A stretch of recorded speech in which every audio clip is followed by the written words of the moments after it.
கடைசி நொடி வரை கார் ரேஸ் நடக்குமா என்ற சந்தேகங்களை தவிடு பொடியாக்கி தெற்காசியாவிலேயே முதல் முறையாக சென்னையில் இரவு நேர சாலை ஃபார்முலா 4 கார் ரேஸ் நடத்தி வரலாற்றில் இடம் பிடித்து விட்டார் அமைச்சர் உதயநிதி.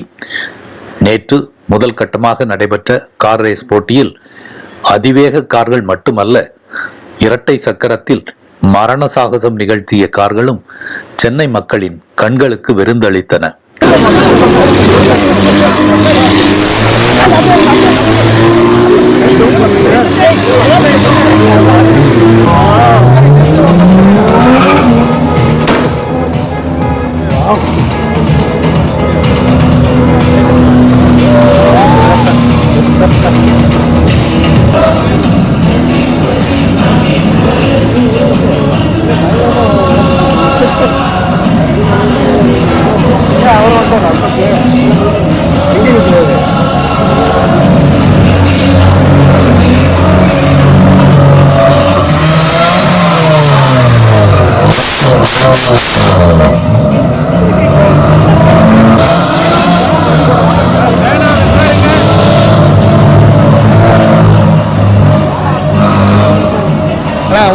எடுத்து கேமரா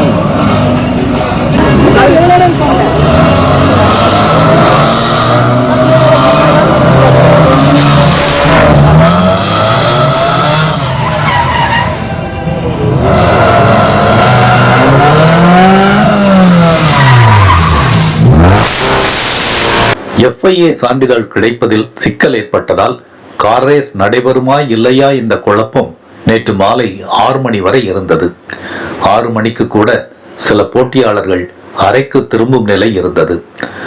விடாமுயற்சியுடன் போராடி FIA அனுமதி கிடைக்க செய்து வழக்கு சிக்கல்களை தவிடு பொடியாக்கி ஃபார்முலா 4 ரேஸ் நடத்தி சாதித்து காட்டிவிட்டார் அமைச்சர் உதயநிதி. இந்த ஃபார்முலா 4 ரேஸை மக்கள் கூட்டம் கூட்டமாக நேற்று கண்டு களித்தனர். முக்கியமாக சனிக்கிழமை மாலை என்பதால் குடும்பங்கள் பலர் டிக்கெட் எடுத்து வந்திருந்தனர். குழந்தைகள், இளைஞர்கள் மிகுந்த உற்சாகமாக போட்டியை கண்டு களித்தனர். அமைச்சர் உதயநிதி ஸ்டாலின் செய்துள்ள பதிவில் உலகமே வியக்கிற வகையில் formula 4 Chennai racing on the street circuit போட்டி தீவுத்திடலில் தொடங்கியுள்ளது. இந்த போட்டியை நம்முடைய சேப்பாக் ட்ரிப்ளிகேன் தொகுதியில் செயல்படும் கலைஞர் நூற்றாண்டு நடமாடும் நூலகத்தில் உறுப்பினர்களாக உள்ள 100 மாணவ மாணவியர் நேரில் காண ஏற்பாடு செய்திருந்தோம். போட்டியை கண்டு ரசித்த மாணவ செல்வங்களுக்கு வாழ்த்தும் அன்பும் என்று அமைச்சர் உதயநிதி ஸ்டாலின் பதிவிட்டிருந்தார்.